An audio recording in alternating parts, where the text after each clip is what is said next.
Recently, a friend and I were having a debate about change. Is change a good thing or a bad thing? And I've come to realize this question is fundamental within my research, because the reality is, in the next 50 to 100 years, many of us here today may not recognize the world that we know and love today.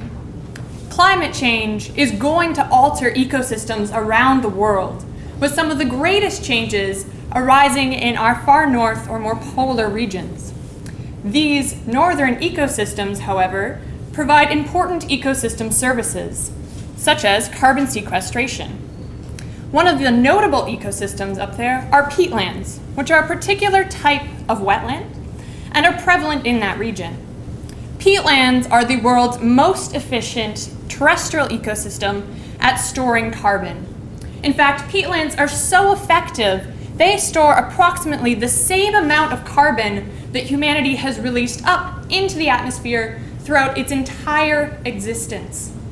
However, peatlands, they're a fickle thing.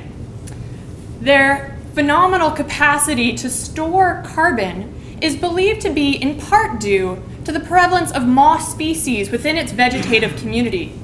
Moss species that emerging research has demonstrated tend to die off under warming conditions, only to be replaced by vascular vegetative species such as shrubs as well as grass-like species, leaving one burning question.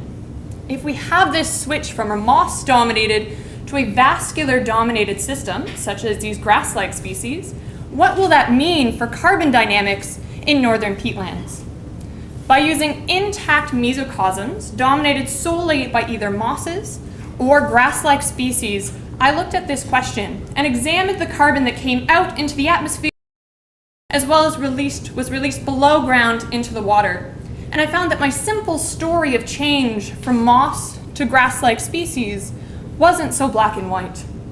What was crystal clear was my grass-like species created an entire world of change that included the increased release of CO2 up into the atmosphere, which has the potential to augment future climate change impacts. However, this research really has two stories. The first story gives us a deeper understanding of how an ecosystem functions. The second, however, heralds of problems to come.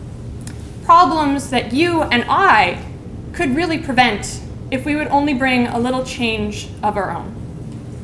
Thank you.